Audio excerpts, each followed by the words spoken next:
It's now my enormous honour and great pleasure to introduce Professor Rosi Braidotti as the final keynote for our conference. Professor Rosi Braidotti is a contemporary continental philosopher and feminist theorist. She's Professor Emeritus at Utrecht University and has taught there since 1988. She was the founding professor of women's studies at Utrecht from 1988 to 1995, founding director of the Netherlands School of Women's Studies from 1995 to 2005, and founding director of the Centre for the Humanities from 2006 to 2016. Rosi set up the European Summer School, Noisy, and the European Thematic Network in Women's and Gender Studies, Athena. She was awarded honorary degrees from Helsinki in 2007 and Linköping in 2013.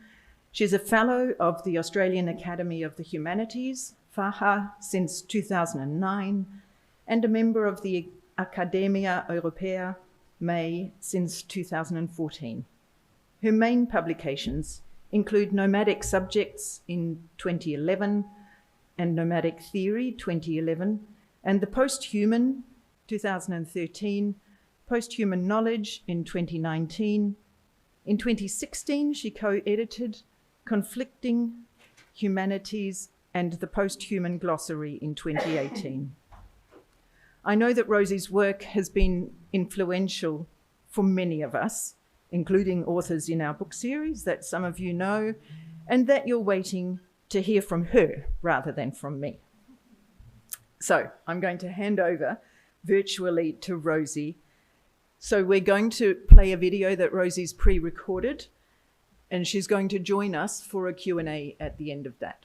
So she'll be online because she hasn't been physically able to join us. So questions are going to be taken and engaged with at the end of the recording.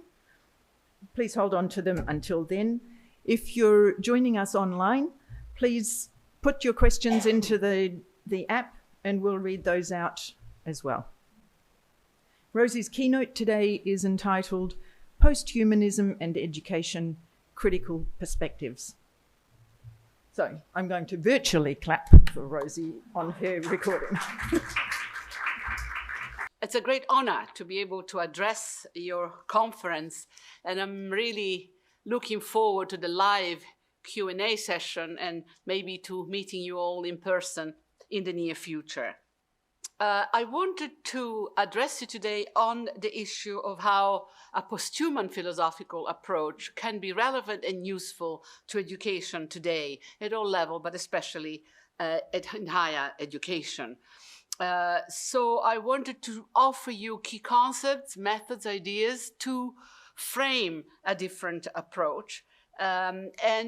Starting from a point that I take is a point of consensus that we have to broaden the horizon of our educational practices to non-human elements, be it the technological others or the ecological animal others, that we have to reach out towards the non-human, but that adding this element is not only a quantitative move that would give us more objects and subjects of inquiry, it has to involve qualitative elements, methodologically and conceptually. And I think that's where posthuman philosophy can make a contribution to the ongoing transformation, and I would say the broadening of our educational pedagogical horizon towards the more than human, non-human, inhuman, posthuman dimensions. A couple of assumptions to begin with that structure my approach to philosophical posthumanism. The notion that the posthuman is not some sort of future horizon towards which we are moving. That is the idea dear to the heart to the transhumanists, Nick Bostrom, Elon Musk, who see the posthuman as an omega point that we are moving towards. I see the posthuman as a historical convergence that is upon us. It's happening already, and it is the convergence between very intense technological developments, also known as the Fourth Industrial Revolution, and equally intense environmental problems, also known as the Sixth Extinction. To tackle this conjunction, this intersection of massive convulsive changes, I talk about the necessity of mixing the critique of classical humanism and the belief in science and technology, so a post-humanist approach, with the critique of human exceptionalism in the anthropocentric tradition. So post-humanism and post-anthropocentrism crossing over and mixing. And it's crucial to keep that intersection because a lot of post-human scholarship currently is resegregating the domains of research and teaching so that there is an overemphasis, for instance, on the digital, on AI, on the technological other, and an underplaying of the environmental, the ecological, the non-human animal others. And equally, on the purely environmental side, there is a kind of a resegregation of natural, environmental, ecological otherness to the detriment of the technological element. So keeping the convergence, keeping the complexity really is what the post-human convergence is supposed to be taking as a starting assumption. Second assumption, equally important, the human is not a neutral term. And you would think that the non-neutrality of the term humanity, humanism would be by now acquired. But I think that we're living through strangely reactionary times where new forms of spurious universalism are creeping back in at the back of the culture wars, of the attacks on wokeness and political correctness, or out of sheer intellectual laziness.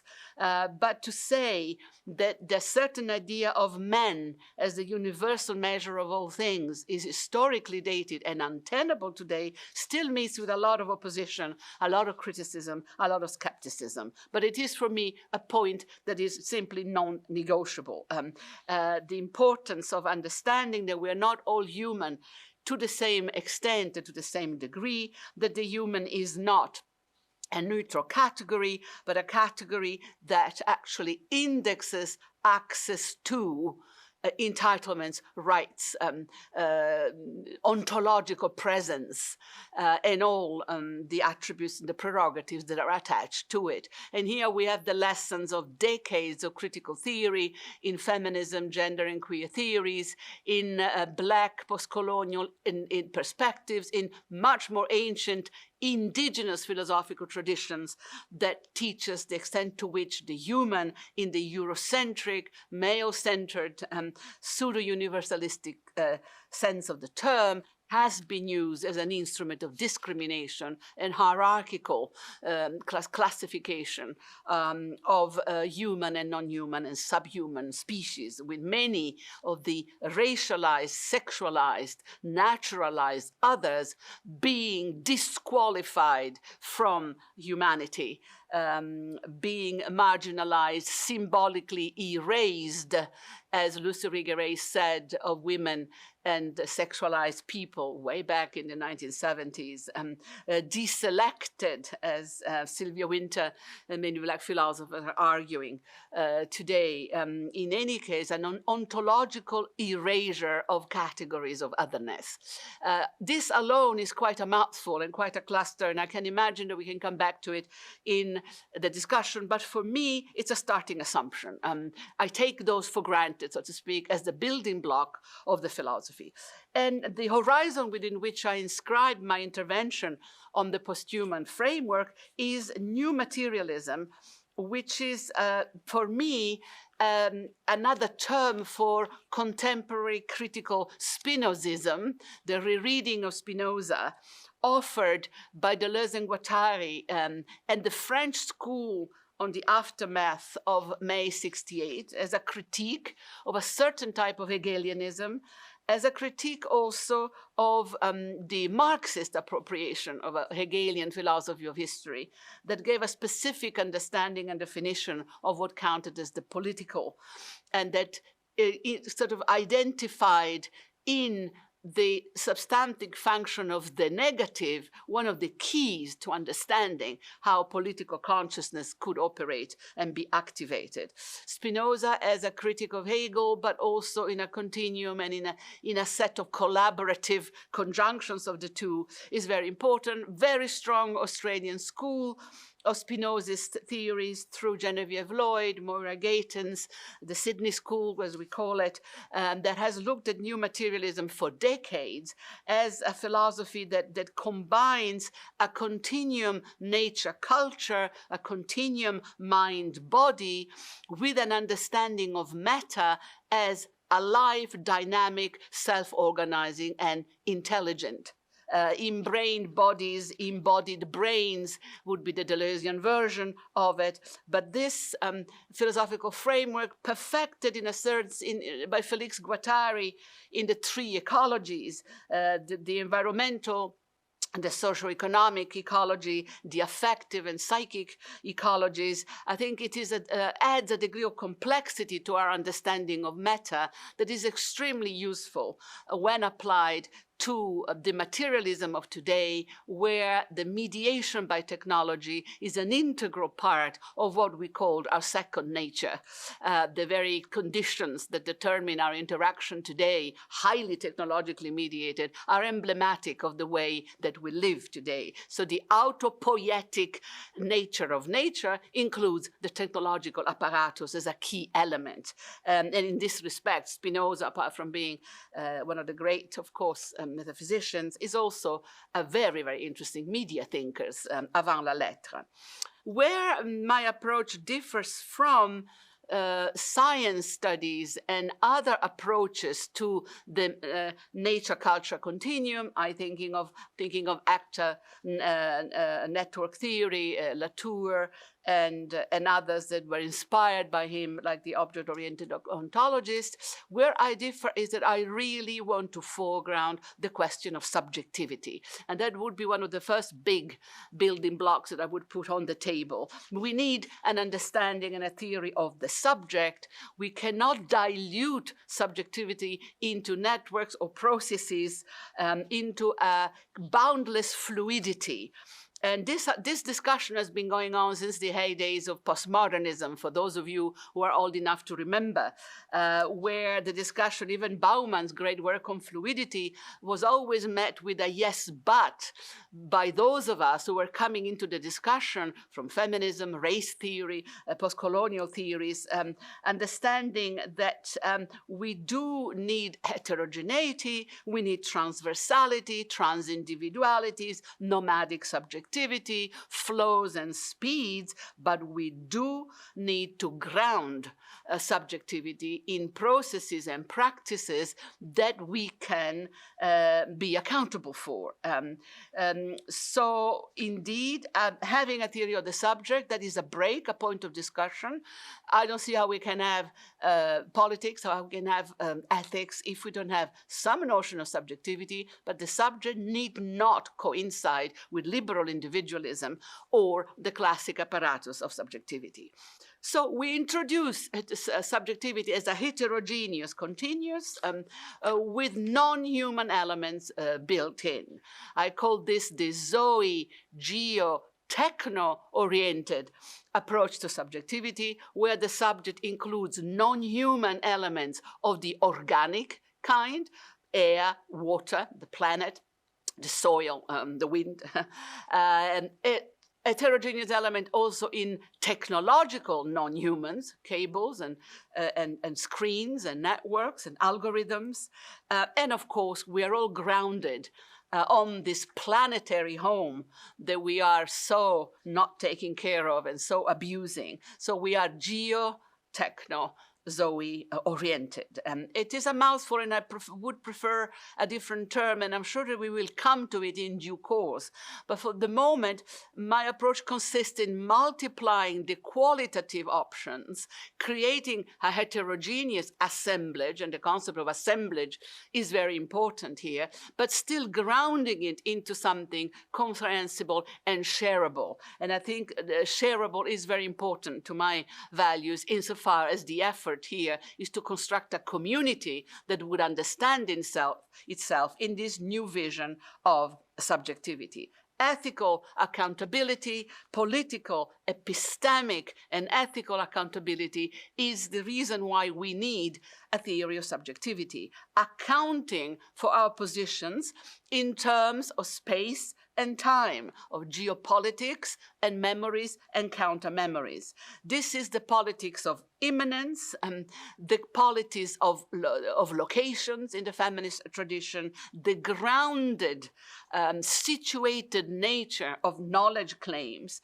which is, I think, is one of the great contributions of feminist philosophies to contemporary histories of thought, that we are embodied and embedded relational affective subjects. We function in relation to, in conjunction with, our multiplicities of others, and ethics is a relational mode of interaction. And here I introduce the notion of affirmative ethics from Spinoza, affirmation being the type of relationship to others, to projects, to life, that increases our relational capacity, makes it possible for us to take in and to take on more of the world, more of others, and whereas negativity is what shrinks our relational competence, makes it more difficult for us to open up, take in, and take on the world and others.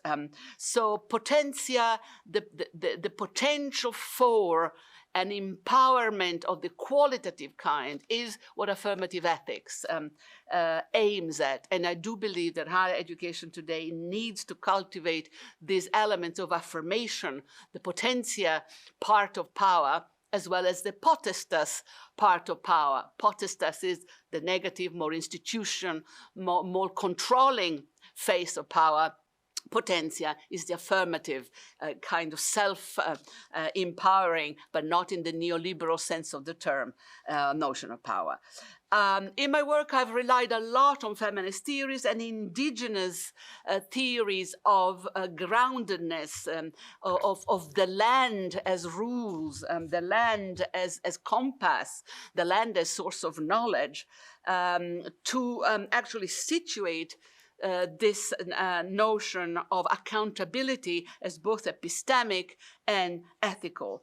And the crucial thing here is the notion of relationality, which is a way of critiquing dualistic oppositions between self and others. To say we are in a continuum with multiple forces, we exist in relation to heterogeneous assemblages of human and non-human entities, means we are relational beings. And this relationality is determined by, is controlled by, is coded by an ethics that I would want to be an ethics of affirmation, of cultivation of the best possible versions of ourselves that we are capable of co-creating together.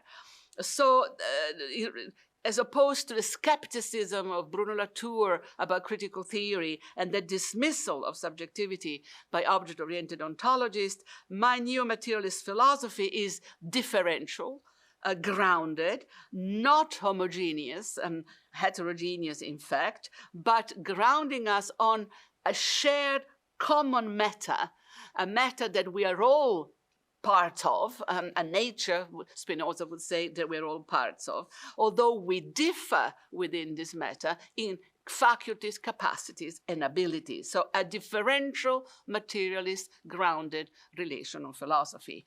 And again, I will never tire of repeating it, part of this matter and materiality is the technological artifact as very much part of the mode of relation, the mode of interaction that we are capable of sustaining today. With relationality come mediality. There's no doubt about this. Again, look at us today. So relationality and affirmative ethics have entered the discussion, and they're both major concepts. The idea that we need to experiment with the ethical coding of the mode of relations that we are capable of instilling in what we teach, in how we present our students' relationship to reality, in how we define freedom of thought, freedom of belief, in an era like our own, where the term freedom is used and abused. In Europe, some of the most right-wing authoritarian parties call themselves the parties of freedom. So the idea of pursuing freedom with Spinoza, freedom as the understanding of the conditions that limit our own actions, the conditions of our bondage, he would say. Freedom as an understanding of limits as well as possibilities, as a way of mapping the thresholds of becoming, to use my language, I think is crucial to the relational ethics that I would want to defend. And within this mapping of thresholds of relation to others, introducing the multiple non-humans as equal entities, as equal interlocutors in an ongoing dialogue to try to make sense of the world that we're living in, the world framed by the post-human convergence of far too much technology and far too little attention for a suffering planet. And remember that these two elements are not organized in a linear succession. We don't have the sixth extinction on Monday and the fourth industrial revolution on Thursday morning. They are happening at the same time. And thinking the complexity of completely opposite forces is one of the great challenges of today. It makes non-linearity one of the factors in our thinking patterns, and non-linearity in education is quite a challenge, and one to which I will return when I look at the more methodological part of the paper. Collaborative, relational, affirmative ethics as the navigational tool to make the educational effort both grounded, relevant, and gratuitous, not in the sense, not only because it is not for profit, we want our students to succeed and get jobs, but knowing that cognitive capitalism, advanced capitalism, is a system that capitalizes on the knowledge about systems of life. It's a system that capitalizes on life. By life meaning the genetic codes of everything that lives, and we have, of course, the human genome, but we have also decoded the codes of most seeds, grains, animal species, genetically modified, biotechnologically mediated forms of food and living organisms is pretty much the norm. And advanced capitalism is a system that capitalizes, profits from advanced knowledge of living system, but life is also a concept, of course, in technology, and the self-learning of machines, the potential for AI to become self-organizing, being live. Sometimes, as Donna Haraway astutely observes, the machines seem a lot more alive than the humans. The humans seem quite inert in relationship to the liveliness of our computational systems. So the technological is part of this life that capitalism, advanced capitalism, is profiting from. Cognitive capitalism is knowledge for money, knowledge for profit, and the entire apparatus of higher education is up against it. Up to a point, it's part of it. Just think of the role that patenting is playing in the budgets of our university, and the extent to which humanities and social sciences do not make money from patenting, because we cannot patent anything, because the material that we work with is ordinary language. And I've said time and time again that the great strength and weakness of the humanities, in particular philosophy, is that we use ordinary language to do extraordinary things, extraordinary in terms of precision, accuracy, care, concern, pedagogical involvement. And sometimes we have to strain language, and we have to make it do overtime, like Humpty Dumpty points out in Alice in Wonderland. When I make a word work overtime, I pay it extra, says Humpty Dumpty. But when we do that in the humanities, in philosophy, we're often accused of being jargonized. Whereas when a specialist uses technical language in the STEM field or in the sciences is respected as an erudite and technically savvy person.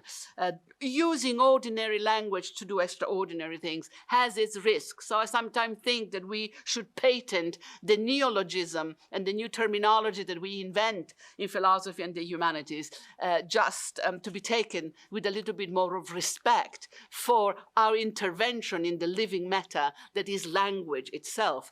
Don't forget that being a new materialist does not mean that you don't have a relationship to language and representation. Deleuze, in his famous chapter on linguistic in 1,000 Plateaus, makes a powerful case for a linguistic system.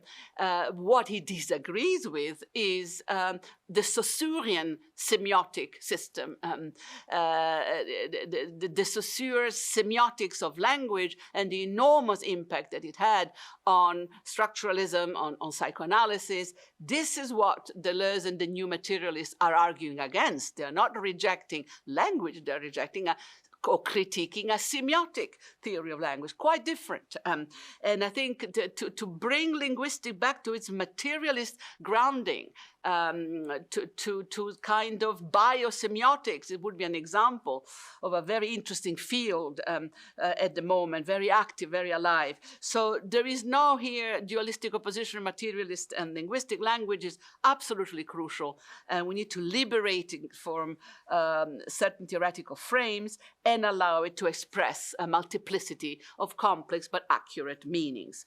I've already then introduced the next concept, which is critique as creativity, the role of the imagination and creative thinking in the work of critique. I've always said that the critical side of our thinking is operationalized through cartographic mapping of the power relations that are at work in the production of discourse, with special emphasis on patterns of subject formations. But the creative side is just as important. It enlists the resources of the imagination to create a new alliance between the often sterile job of critique with the more imaginative, the more generous work of creativity, where philosophy and the arts, including all the media arts of today, are crucial players to learn to think differently about what we are in the process of becoming within the post-human convergence. Hi, Rosi.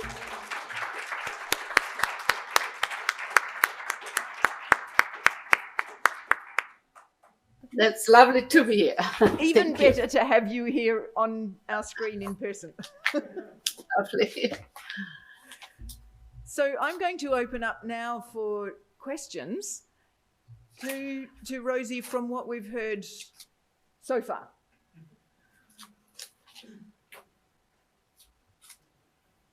I think it was almost done. There were just a few more points about ethics, but we were at the end. Yeah. Rosi, do you want to talk through the remainder of the ethics? Yeah, I think I was we were looking just at getting the to the cartographic lecture. mapping. I think we were very close to the end. I think I had a total of 37 minutes, if I remember correctly. I simply wanted to end with the ethics. So I think let's use the questions maybe as prompts. I think it's better. Okay. Otherwise, I start the lecture all over again. Perfect. All right.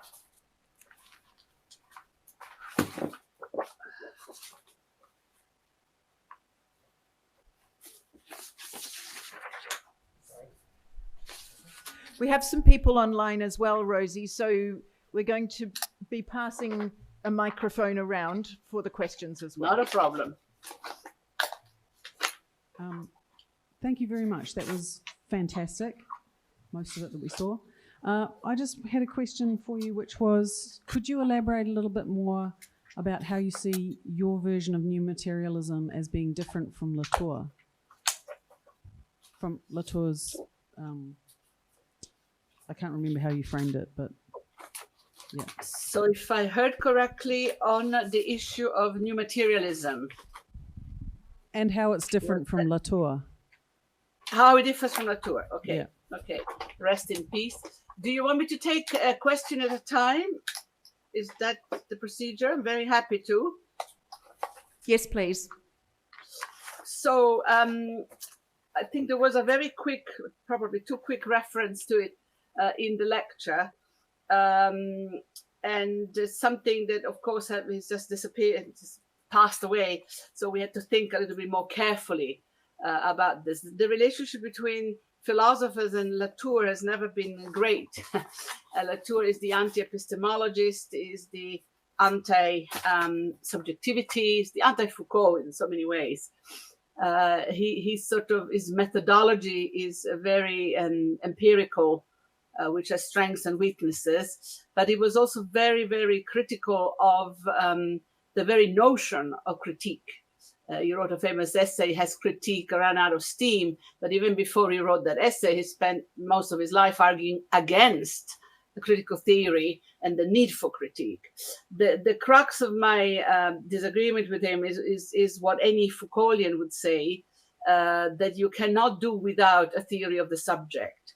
That it is all very well to talk about the function of networks, the role of non-humans, to deconstruct is not the right term, but to challenge the subject-object distinction, because I think he was one of the very first ones to do this, and very important for critical theory of science. It's all very well to do that, but to dismiss all the rest as a leftist obsession, that we want alternative theories of subjectivity, seems to me, a very, apart from reactionary, not a helpful move.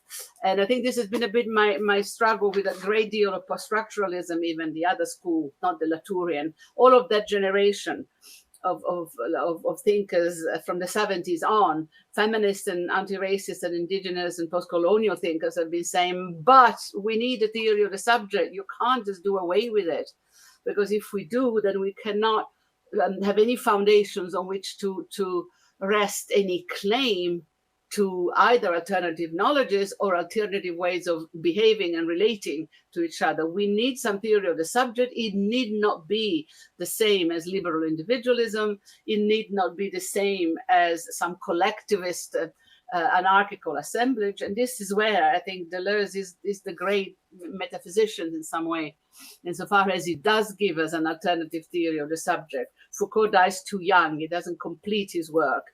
He claims the necessity that we should have alternative visions of what kind of subject we are becoming. Then he dies at 54 as the end of that. So we have a very sketchy, sort of fragmented Foucault. Deleuze stays put, and together with Guattari, writes a very, very systematic sort of regrounding for a subject that is not one, but is not relativist and floating either. And I think that balancing act is where critical Spinozism and some sort of regroundings in a process ontology of subjectivity that includes the relationship to non-humans, what Spinoza would call nature, I think all of that is the great, great step forward. In the histories of philosophy that are being written now, I'm thinking of Professor Moore's History of Metaphysics coming out of Oxford. There is an almost compulsory chapter on Deleuze as the last of the metaphysicians. He has a counter theory. He has a theory of subjectivity, he has a theory of ethics. So I'm not sure. I think Latour, from ANT to the latest reincarnation as a thinker of Gaia, plays a very ambivalent game, shall we say, in relationship to what is a progressive critical project at regrounding subjectivity. The implications for educations are enormous, because unless you're a science teacher, I don't see what you can do with Latour, because if you're trying to introduce the non-human into your practice, there are 1,000 other theories that you can use. I would say, working from Australia, all the indigenous cosmology is far more useful. Feminist regroundings, politics of location, philosophies of immanence, the entire line of immanence from Nietzsche through to a contemporary version, the critical science studies of Donna Haraway, of Anna Tsing, who takes off really from Lynn Margulis, somebody that Latour significantly fails to acknowledge, is overboard over John Lovelock, but I'm sorry, Gaia theory is Lynn Margulis and John Lovelock, and John Lovelock takes it back, becomes a transhumanist in the last 30 years of his life. So a couple of a tendency not to acknowledge the feminist sources and the women, quite simply. Latour very, very conservative in that respect. I don't know whether that answers your query, but interesting. This is not supposed to be, a hatchet job. Partially interesting, but quite limited. Great. We've got another question here, Rosi. Can you see the audience? I do. Yes, I can see Okay, a whole person. You're looking good. All right. You're looking hot. It's freezing here. Thank you very much. I wanted to ask, do you see any way for the political discourse or the discourse in education, which is other than struggle for the ideas that you just described, with the other ideologies that in the field, in the arena? In other words, what way do we have to make the political and educational discourse to be not in a conflict between the ideologies, and to be able to bring these ideas in a way that it will be a more effective, I would say, in the educational arena and the political arena? Thank you. Well, we would probably need a 6-week seminar just to map out ideologies and how they play out in different contexts. But we could maybe agree on a number of coordinates that we all share. For instance, the monetarization of higher education, lower ranking education, we can look, secondary and primary, but even then. And that, of course, is also known as neoliberalism, but it takes different forms in different countries. And it is peculiarly absent from some countries in the EU. I'm thinking Germany, for instance, which is one of the purest cultures when it comes to education, but they have a history to that, of course. England, a bit like Australia, very monetarized, really hit them for as much as you can get, and then provide, outsourced services and call it a degree. So that model has been questioned by everybody, even the center-right, if you want to talk politically. Since COVID and since the new emergencies they were in, for us here in Europe, since the war in the Ukraine, and understanding that we really need to reconnect to the basics of our social democracies and free healthcare, fundamental in COVID, and free education. So it's been challenged. Nonetheless, it is still a very dominant model, and that would, we don't particularly need to be very conceptual or theoretical to challenge it. It's really a matter of decency and social justice. More complicated when you get into the discussion of the technologies, of course. Transhumanism has a fatal attraction in higher education to put computing and digital and computational everywhere, disconnecting it from the environmental. And I think that's probably part of my campaign with critical posthumanism, is to keep the door open to the techno universe. We all love our technology. None of us are anti-technology. What would it even mean in our line of business? Here we are. Where would we be without a technology? So staying in, but with a critical and social consciousness kind of angle. And transhumanism is very, very insidious. Very seldom does it show its face. And I'm very grateful to Elon Musk because he has brought it out. Elon Musk is also a manifesto of Deleuze's capitalism as schizophrenia. It like he embodies it. If you don't understand Deleuze, look at the way Elon Musk behaves and you got it. So disconnected, so disjointed, so ruthlessly short-minded, myopic in the pursuit of profit, and so very, very effective. This man has the Tesla, which is the lithium, which is cobalt, has Neuralink, which is all human enhancement and the new cognitive sciences, and he has space exploration with SpaceX and the moon station going up. Artemis 1 has just gone up. The moon station opens 2024. We start mining Mars almost immediately. And the law to mine outer space was passed by Trump and reconfirmed by Joe Biden. It's one of the few laws by Trump that Biden has passed. And of course, a law to mine outer space breaks international law. Outer space was the commons. It was the patrimony of humanity. No more, it is the private property of the companies that are outsourced by NASA to mine. Elon Musk being one, Jeff Bezos has the other one. So I'm not making this up, it's all in the newspapers every day. You just have to connect the dots that what we have here is transhumanism, the overcoming of the human for the sake of profit. And Elon Musk is very clear, the human is an antiquated model, our brains are slow. Computational systems are faster.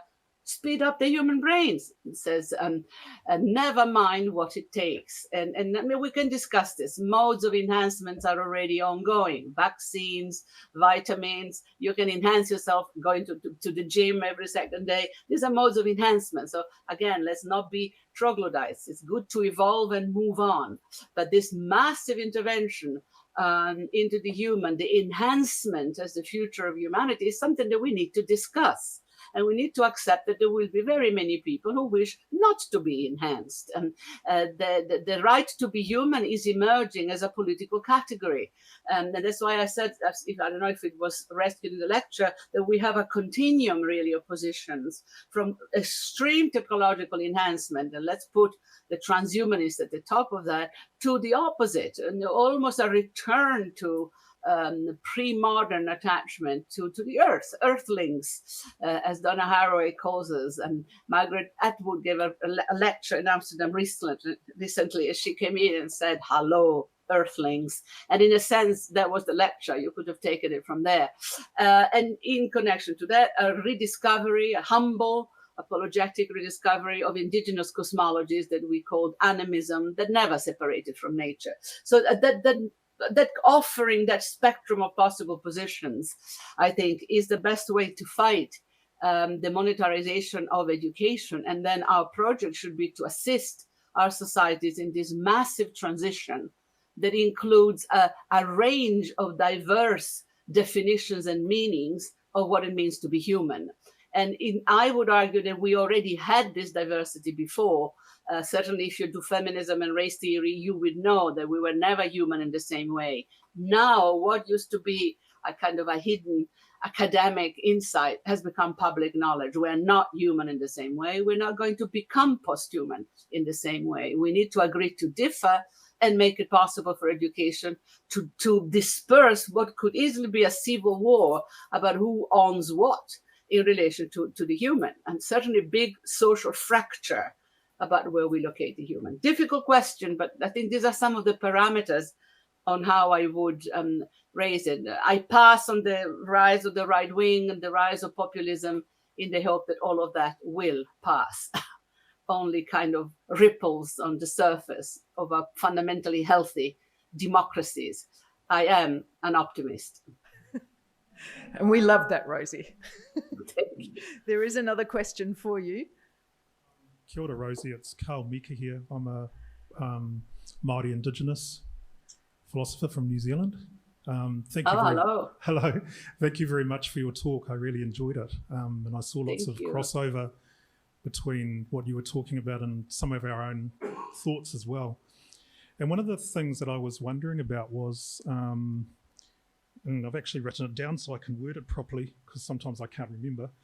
In Māori thought, a possible interpretation of emotion is that it is more than human. We have genealogies or cosmologies with entities or predispositions that are entities. So they don't originate from the human, and yet they manifest as emotions within the human, but then everything in the world and all unseen things also have a predisposition that are granted to them from cosmology or from those original entities. I was just wondering, so that we have a number of terms like that, and some of them are to do with, metaphysical concussion or uncertainty, which relates to the Sky Father, for instance. subjective confluence, which is to do with both water and the identity of things in the world, such that you can ask who they are, and being regarded and regarding at the same time. And anyway, there are these sorts of terms here. And I was just really wondering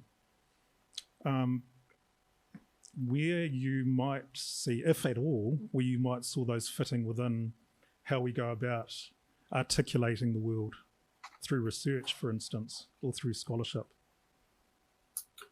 Wonderful question. I think fundamental and painful, because of course the discussion on how Western system of thoughts supportive of European expansion, colonialism, and the devastations of that, how these systems of thoughts, having reached the crisis of the post-human convergence of the transhumanist delusions, have to look back over their shoulders and say, how did we get here? Did we have alternatives? And you see the multiple alternatives that we could have had, one of them being a more decent, a more equal, a less ferocious relationship to the indigenous system that we devastated in colonialism. It's one of the many roads we could have taken and we didn't. So I think the first thing is to acknowledge that, and that is quite difficult.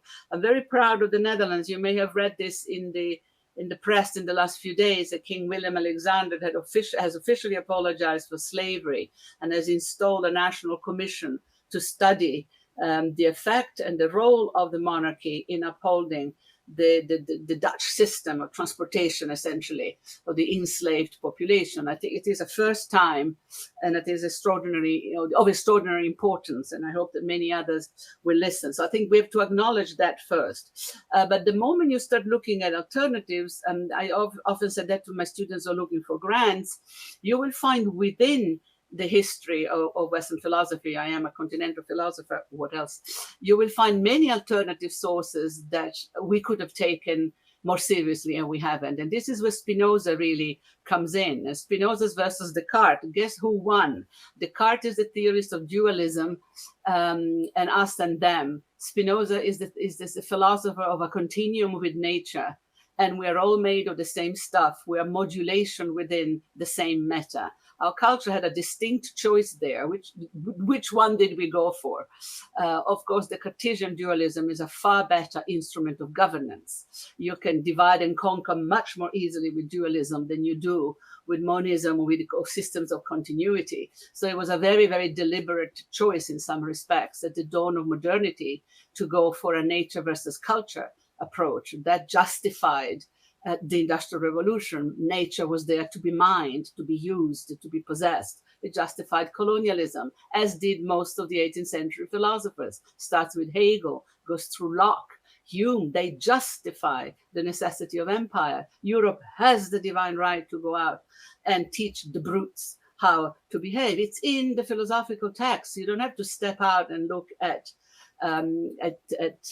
just history. You can also look at the history of philosophy. Now, we philosophers distinguish the history of philosophy from real human history. You will find it in the history of philosophy. And I'm not saying that only the West did this. I think imperial tendencies are listed in most empires. You will find it in Islam. You will find it in China. We are finding it in Russia by the day. So it's something about centralized imperial systems, that there is this sense that you have a divine mission, that you can take everything on because you are the divine actor of some sort of world history. I don't think Confucius differs from Hegel in this, but this is another kind of discussion. So this would be a great big cluster of ideas. But I want to come to the conceptual punch of what you asked. More than human, and of course, the affect is the way that we can plug in. Affect is not emotions. We can register it as an emotion, but what affect is the capacity to have emotion.